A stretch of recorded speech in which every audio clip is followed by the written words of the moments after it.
At the June 23rd council meeting, council goes bonkers for some planned property redevelopments. They bail out a community picnic and do their best to support retired firefighters and renters. Also, the library gives heartwarming updates, but they should have gotten their renter's insurance because the downtown building is quickly becoming uninhabitable.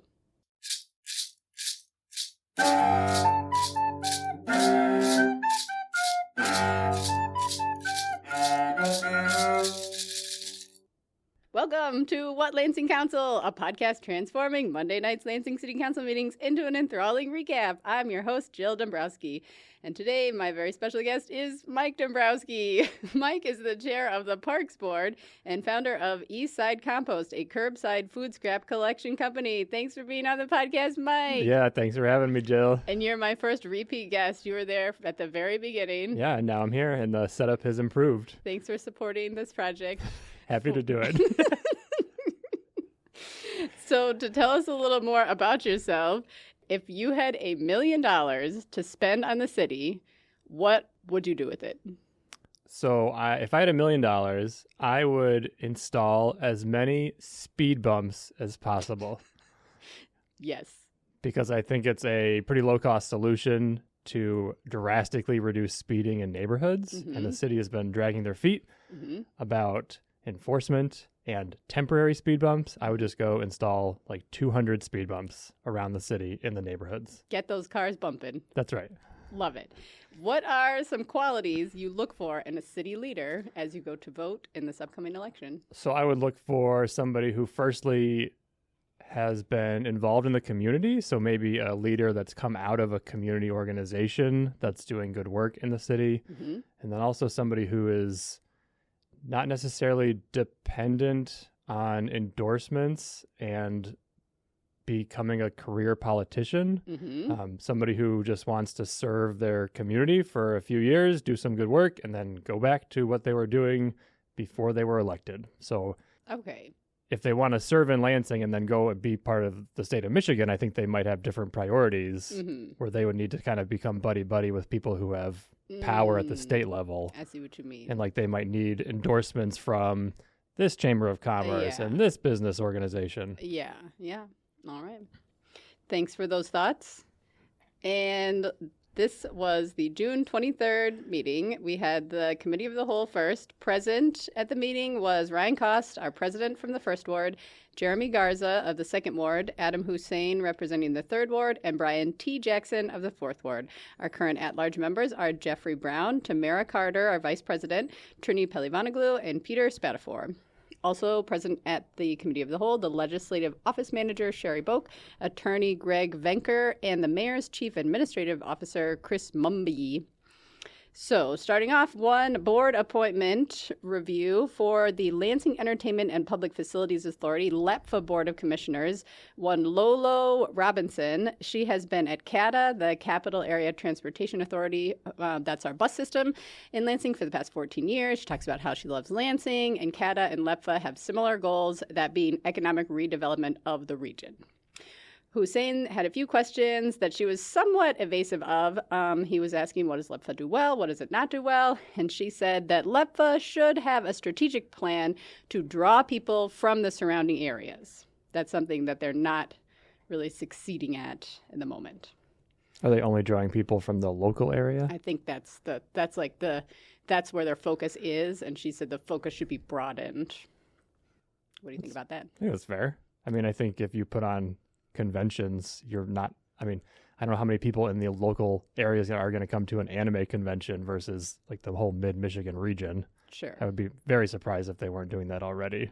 Yeah. But maybe that's not on them. That's on the people putting on the shows. Yeah. And she didn't mention which of like the LEPFA things in particular that was targeted at, like maybe for the lug nuts, maybe for the golf course.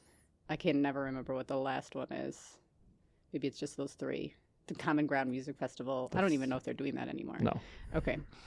Great. So everyone loved her.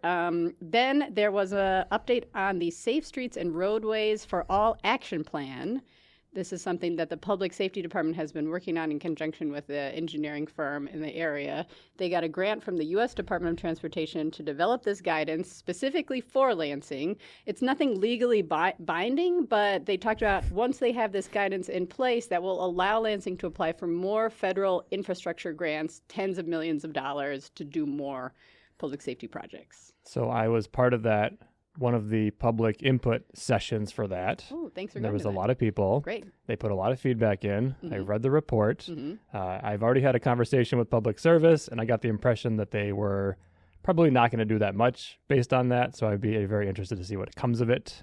I brought up leading pedestrian intervals, which is where you turn on the signal for pedestrians before you let the cars go through an intersection, and it significantly reduces crashes at intersections with pedestrians. And the person I spoke to, basically said that there's no intersections in Lansing that need that, which is a very surprising thing to hear from a public service person. Yeah. I mean, I would think every intersection could use that. Where there is intersections of pedestrians and cars. Yes. Like, just because there hasn't been a crash yet doesn't mean that it's a safe intersection. Sure.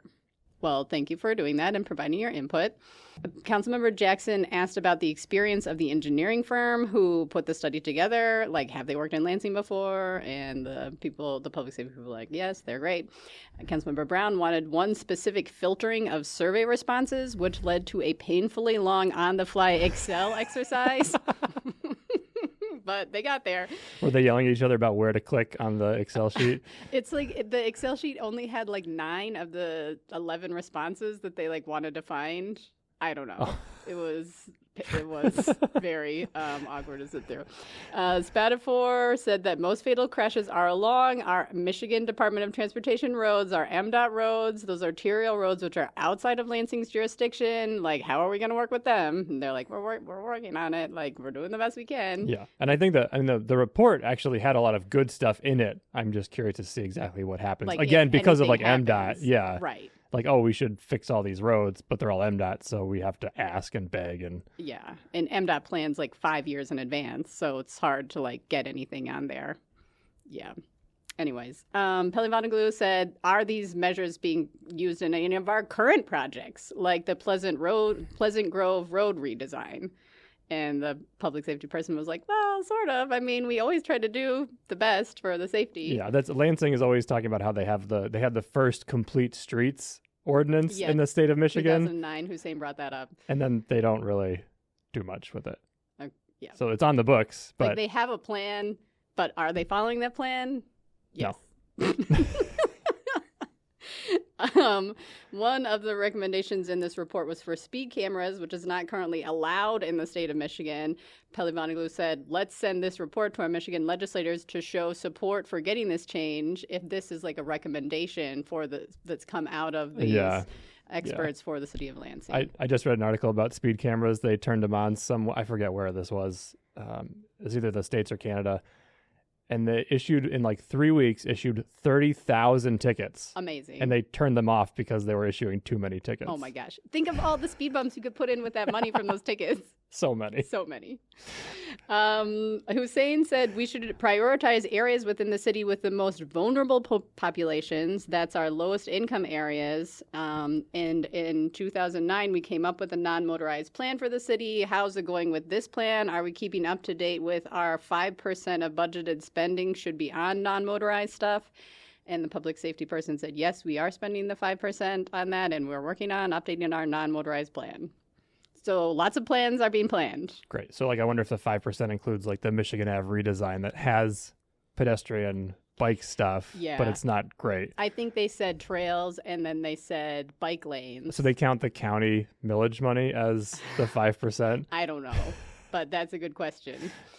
There was one public comment about this, and this person said, roads cannot be safe when they are so wide. We need boulevards added, guardrails for pedestrian safety. Adding cameras will not be enough to prevent accidents. So then there was a local development finance authority budget that was up for approval. And I hadn't heard about this before, but one of the Lansing Economic Development Corps folks was there, second in command, Chris Klein, from the LEDC.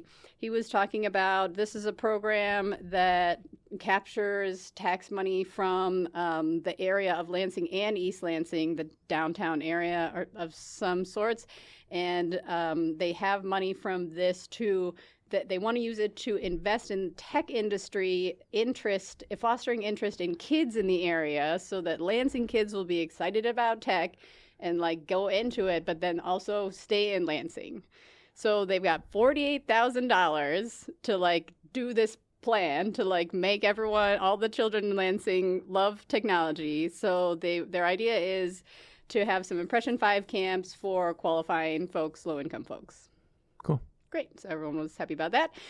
Next, Chief Strategy Officer Jake Brower summarized some minor updates to the Board of Water and Light's return on equity agreement with the city. So the city gets a 6% return on the BWL's budgeted revenues, but the change is or the actual operating revenue. So if the amount of money that they make is different from the amount they budgeted, then they'll get more money. Mm-hmm. So that seemed like a good change. And people are like, well, how much actually is that? $28 million projected, like around that. Yeah, I saw something interesting about that where effectively that's like an extra tax. Like BWL customers pay more for their service because some of it goes back to the city. So it's like a income sales tax. To be effective, a utility tax for everyone in Lansing that just goes to the city. Interesting. I guess... yeah, where's the rest of BWL's revenues going to, though? Like, it's a city utility.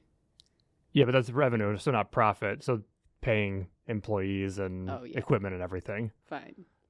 But I think because the city is sort of capped at the income tax limit, they use this as like a kind of a workaround. Another way to capture income. Get some more budgets. Capture money, yeah. Interesting.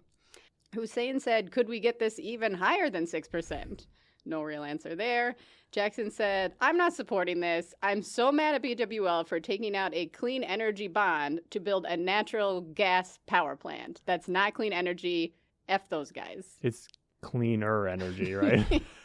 Yes.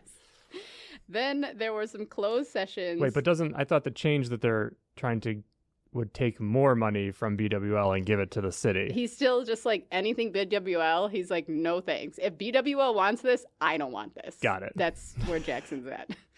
So then there was a closed session regarding ongoing litigation with the city and other entities. During this closed session, a bunch of folks came in. 3 council hopefuls were there. A bunch of library folks came in to give a presentation. They were not on the agenda. There was some like, well, what's going to happen with this? But council was like, great, library folks, give your talk. So that was Jenny Marr, the executive director of CADL, the Capital Area District Libraries, and Melissa Cole, who is the head librarian for downtown, South Lansing, and Foster. They were speaking very passionate about how visits are up to pre-pandemic levels. There was a 12% increase in new library cards in 2024 over 2023, 4% increase in circulation. The biggest uptick was in digital items, that's ebooks and audiobooks. The downtown library gets the most visits of all the branches. Guess how many visitors the downtown library had last year? Oh, so not per day, per year? Mm-hmm. I don't know. 10,000. Order of magnitude off. 1,000. 140,000 visits last year. That's crazy. I know, right? I love the libraries. I have never checked out a digital asset from the libraries. Wow. You're not part of the norm. Only physical books. And Library of Things. Oh, yeah, Library of Things. What Library of Things have you gotten? Lots of board games. Mm-hmm. The button makers we've used. Yes. I think that's most of it. Those are ones. We got that marimba one time that was kind of broke. Oh, the magnetic blocks we got, or the magnetic tiles we got. Magnet tiles. Yeah. Yes. They talked about all the outreach they're doing, all their community partners, how they go to events. They read some lovely testimonials from library patrons. And then they said, we need help. Our downtown building is falling apart. We would prefer to buy books, not pipes. And the South Lansing space could also be bigger. So we want to expand. Please help us, city. Because I know that they're in the middle of their strategic planning process, and I know that that's a big topic. Yeah. Yeah. Because the building's owned by the school district. That's right. They're renting it for $1, I guess. That doesn't cover maintenance on And the it building. doesn't- So they're in charge of covering the maintenance. The Oh, cattle that's the people. deal. Yeah. Yeah. Yes, but it's like gotten to be more than they can handle. Yeah. I do like that building, but I don't have to maintain it. So, Yeah. that stinks. So more to come on that, hopefully. On to the regular meeting. Brian P. Jackson, the deputy clerk, administrates. Clerk Swope is being crowned king of the Rotary. Spadafor put his suit jacket on for the real meeting. But he didn't have it on for the committee of the whole. He did not. So a little bit of wardrobe change there. Does that count as a wardrobe change? Yes. Christina Benton, our good friend and historical Lansing neighbor, gets appointed to the board with the longest name, the Economic Development Corporation Tax Increment Finance Authority Lansing Brownfield Redevelopment Authority Board. What's the acronym? Nope. P. Jackson does not make her say the full swearing in like Swope does, just the I do at the end. She does. Next, Sharon Gilson is appointed to the Diversity, Equity, and Inclusion Board for the 4th Ward. She gets the award for Best Dressed at the meeting because of her chic, creamy coffee-colored Explorer-style hat that matched her outfit. Oh, nice. Summer hats. That sounds like a sweet hat. It was lovely. Next is the council's absolute favorite thing. I have never seen them more excited. They were really excited. Was it another Excel sheet? No. Some local South Lansing residents have bought a rundown property and have been working very hard to revitalize it. Like a single family house they bought? No, it's a commercial property, and it was like a historic laundromat, Augie's, Okay. I think. It's on the south side, Miller and South Washington. Okay. South of Jolly on Washington and west of the South Lansing Mire. So this is like, Hussein was like, this is like the 3rd worst property in the South Lansing. Like, I get calls about the old Metro Bowl, Logan Square, and then this is like, So I'm like, he's like, I cannot tell you how happy I am that you're undertaking this project. And I guess they bought the building in 2021, and they've just like been trying their best to raise money, like come up with a plan. They've been working with folks. So they're working with the LADC. So the LADC was there with them to present this brownfield redevelopment plan. So it's brownfield monies is going to help out with this. They don't need anything from council right now, just like everyone's congratulating and thanking them for their investment. Was there any mention of if this is the council's favorite thing, is the council doing anything to incentivize other people to do this? Like as a community, buy a building and upgrade it? Yeah, that's a great question. They did not talk about that. Next up was a similar presentation of brownfield redevelopment, this time by Pat Gillespie. And Gillespie is buying the 6 properties that encompass the old City Rescue Missions properties right on Michigan Ave in the Stadium District, because City Rescue is moving to Kalamazoo. That work is like starting now. And so Gillespie wants to put in 15 units, apartments. In the existing buildings? Yes. Yeah. They'll be all workforce housing rent, so $950 a month or more for like studios, 1 bedroom, 2 bedrooms. $950 or more, not or less. That's right.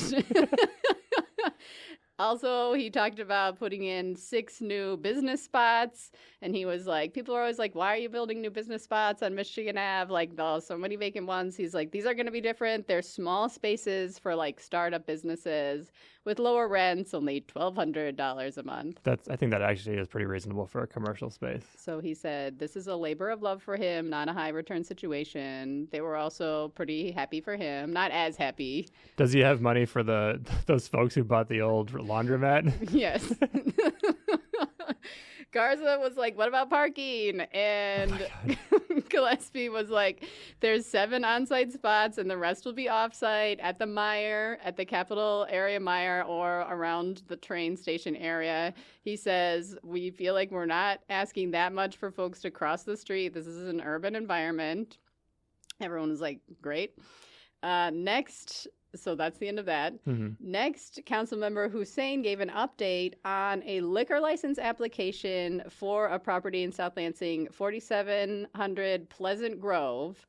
that these folks they applied for a liquor license. Council was like, sent a letter to the Liquor Commission Board saying, we don't want this. We've gotten a lot of community outrage saying people don't want this.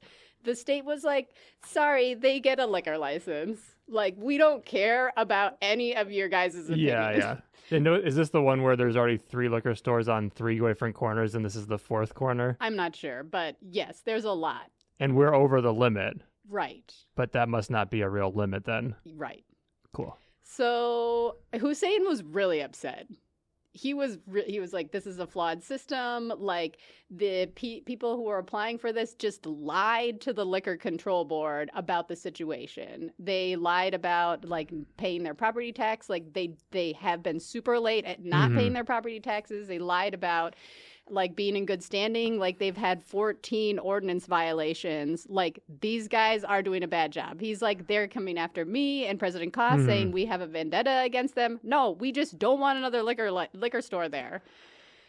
Yeah, it's hard. I mean, it's interesting. I mean, those people must think that they can sell enough liquor to maintain their business. So there must be a market for it. Right. Yeah, it's tough. He's like, hopefully some change will come out of this. Other people are fired up. We're going to work on some state legislative changes. That's like the next step of this for me. Yeah, I guess it'd be interesting to just get clarification on if that is a real limit or not. Right. Or just a suggestion. Yes. Brian P. Jackson reminds folks that the absentee ballots will be delivered next week. So get excited for voting. Okay, next, members of the Churchill Downs Neighborhood Organization came up to thank council and the mayor for working with them to pay for their community picnic event. It sounds like they did not correctly budget for park rental fees, and so they had this community picnic, which is a wonderful event for the community, but they were short $360, and they like ask everybody at the city if they will pay for it, and they're like, fine. Couldn't they just waive the fee? I don't know. Would that be equivalent? So they were saying, thanks so much. Then a public commenter said, I don't want to speak ill of other neighborhood leaders, but these Churchill Downs folks were being super rude to Michael and Erica Lynn. Like, no thanks on that. Oh, yeah. Council grants noise permits for Saturday work on the new city rescue mission developments along Kalamazoo. Cost is the only one who votes against this. He says, having lived through Saturday construction, I say no thanks. Garza and Jackson both say, well, we would vote against this, but there wasn't a lot of citizen opposition, and it's for a good cause, more housing. Council writes a letter to the mayor and the city attorney urging them to reach a fair and lawful solution to the firefighter retiree situation. So no update, just please solve this problem for us. Right. And they read a revised draft to the one that was in the meeting documents that said unjust a bunch of times. City attorney must have made them take that language out. Yeah, because that probably has a legal definition. Correct. I don't know. So Jackson, Councilmember T. Jackson, who wasn't there for the prior meeting, he had some comments on this. He missed the one where like this was being talked about a lot. And his comments were mostly about the legalese of the situation and his general frustration with labor bargaining processes. He says the mayor and council cannot change the terms of this agreement.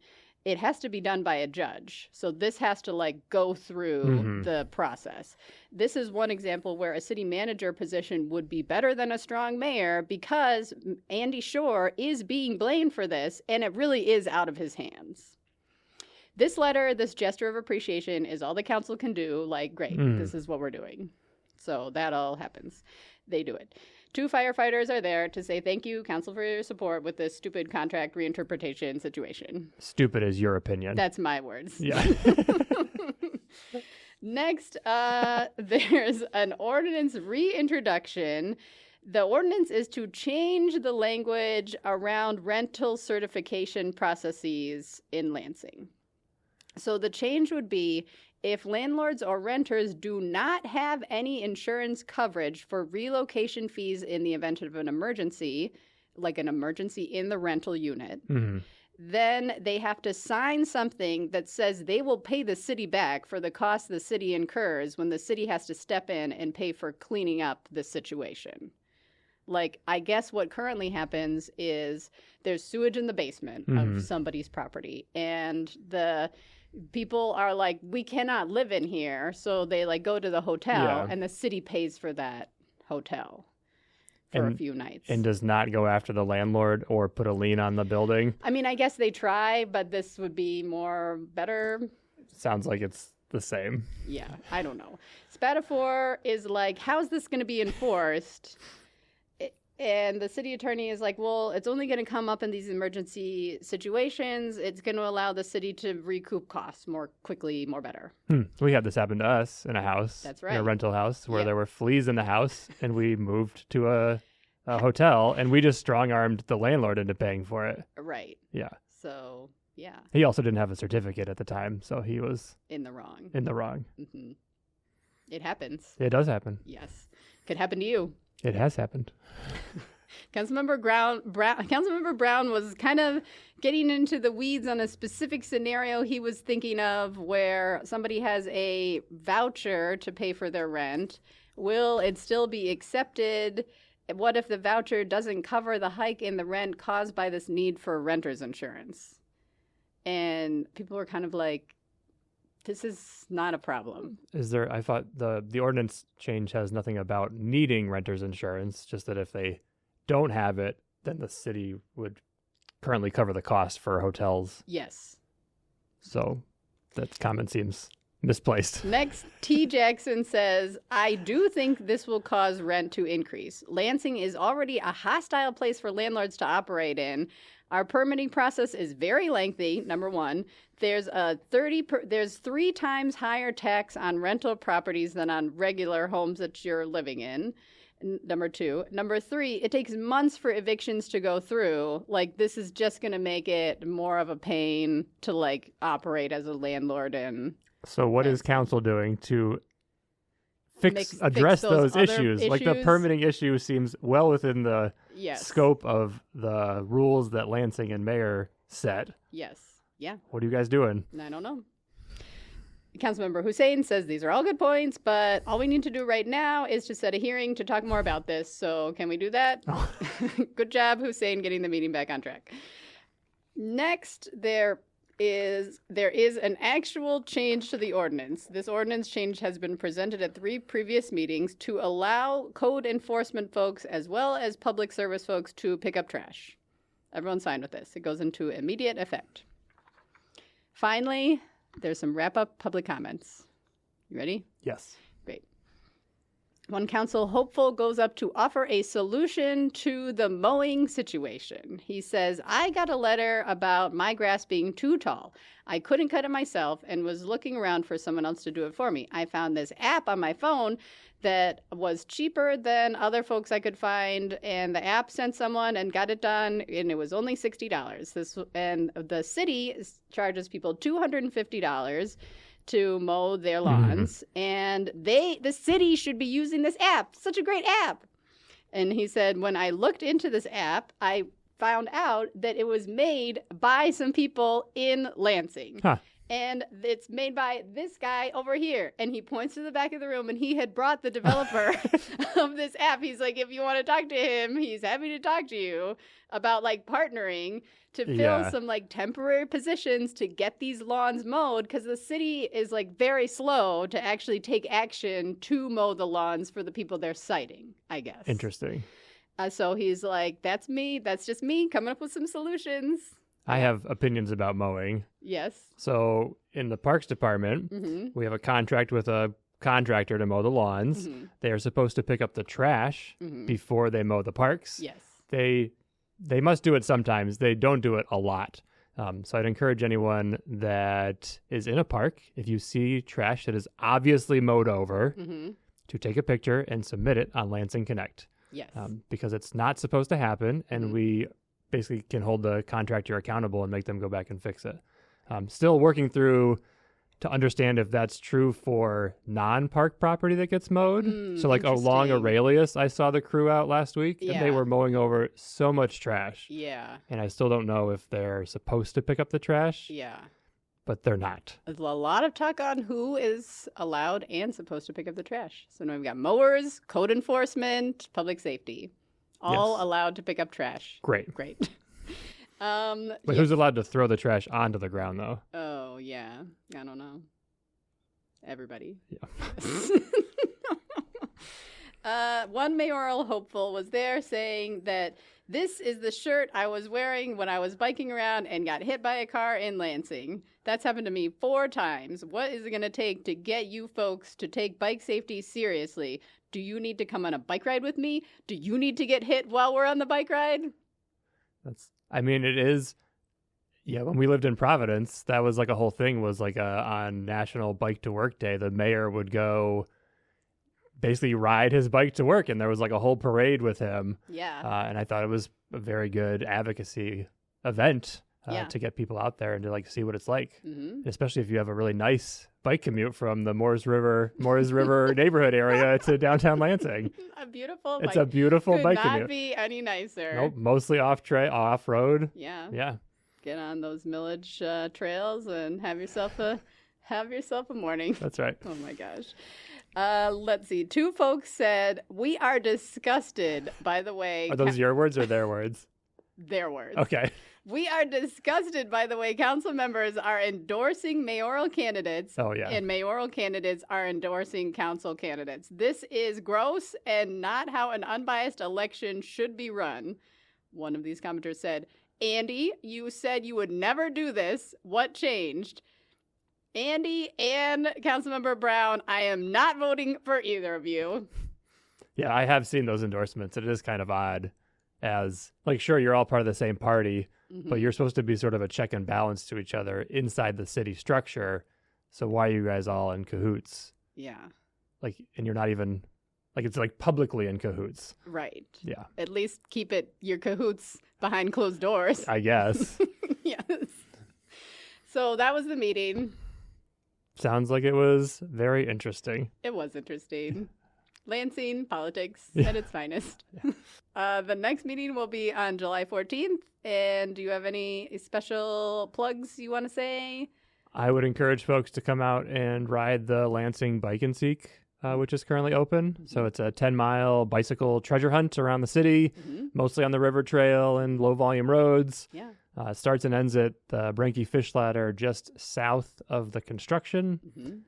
Proceeds go to Lansing Bike Co-op. Yeah. It's a lot of fun. It's super fun. Some might say their favorite thing about Lansing. Some have said that. Some have said that. That's it. Thank you, Mike. You're welcome. Thanks for being here.